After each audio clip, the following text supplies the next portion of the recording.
But there are ways that we can continue to make sure that the people of Atlantic City are living good. Now, here's the thing. I always tell people, it's not about you living a long life. I want you to have good quality of life. Right. Because I don't want someone who's just barely making it on a ventilator and we say, oh, that person got to 100 years old. That doesn't really mean anything. But if we can find ways to get our life expectancy up. Now, Atlantic Care, with our Vision 2030, we have a goal in 6 years by 2030 that we will increase the life expectancy of residents of Atlantic City by 5 years. That is our goal. Now, how do we tackle that? Well, first thing, you got to understand what is taking out our people. And the number, so I'll go to the five top reasons for cause of death. Heart disease is the #1 reason people are leaving prematurely. Heart disease. Heart disease is not just something you get diagnosed with, it's something that you can have hereditary, it's DNA, it's genetic, you can have a lot of stress, you could be smoking, it's a lot of different things. But that is the #1 reason people in Atlantic County, Atlantic City, and the state of New Jersey are dying. So keep that in mind, heart disease. Second is cancer. Cancer is a silent killer in our communities, and it's silent because we don't get the screenings at the proper time. Colon cancer, lung cancer, prostate cancer, all of those things silently creep. I was with a person who told me just last week with our change students that he did not get a colonoscopy because he did not have a black doctor. That was his reason. So meanwhile, he got diagnosed with stage 4 colon cancer. When the screening age for colon cancer or for colon screening is 45. So we got to make sure that we are having this conversation. The third cause of death is accidents, and what they roll that up into is, of course, violence, car accidents, but also opioid addictions and overdose. 4 is respiratory diseases, and then 5 is cardiovascular disease. So I say all that to say, in Atlantic County, those are the 5 reasons people die prematurely. So how do we combat that? We have to start looking at food insecurity, employment, housing, because those are the stressors that cause people to die prematurely. All right. And then someone said to me the other day that, you know, my father made it to 55, so I don't expect myself to live past 55. That's a horrible mentality to have because of stress. We were just talking about with alcoholism, you know, leading to a lot of heart disease issues. So we want to make sure that we, as a NAACP chapter, are having these conversations with our communities. Especially, think about what's happening in Stanley Homes. I can imagine the stress. The stress of every day. When is winter coming?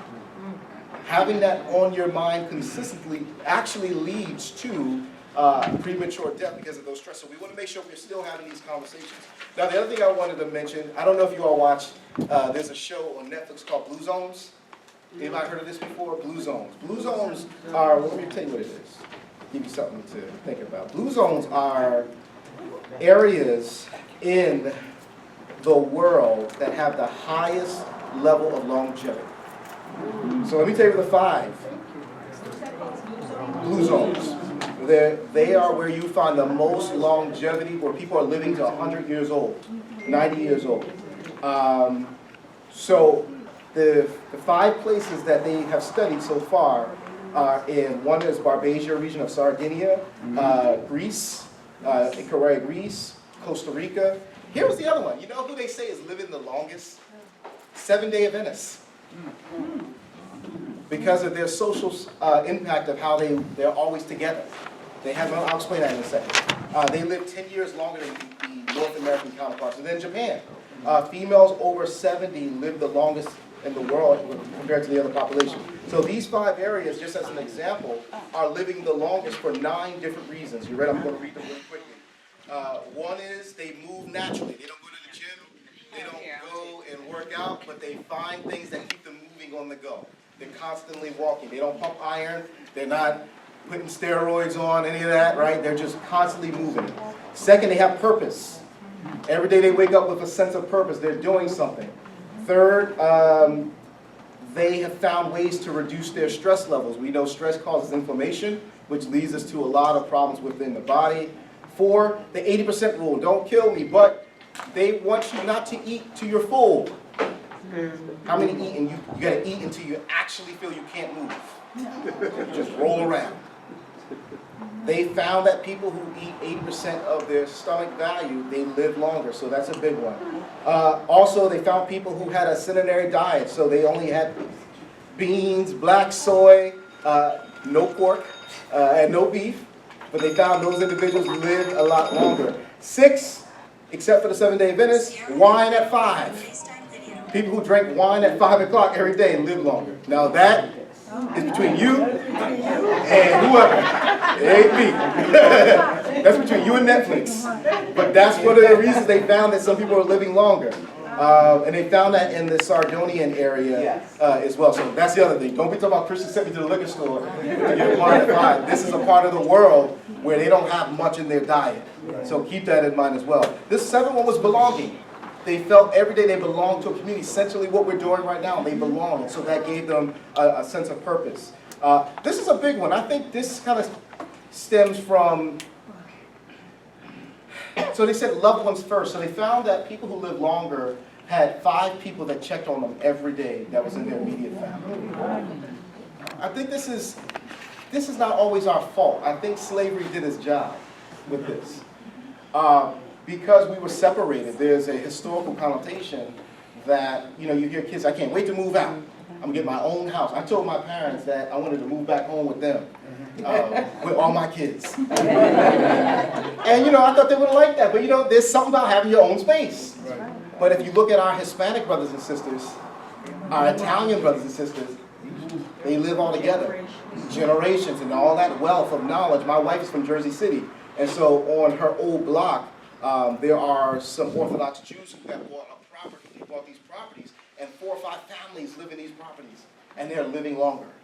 And the kids are getting their traditions passed down. So I think that's another piece that we have to talk about. And then finally, they talked about making sure you know your tribe.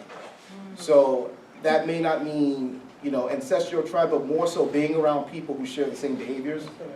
So I think that's important. So why am I saying this? Yes, there is a burden on our health system to make sure that we're giving you everything that you need, that when you come into the hospital, to the doctor's office, you're feeling seen.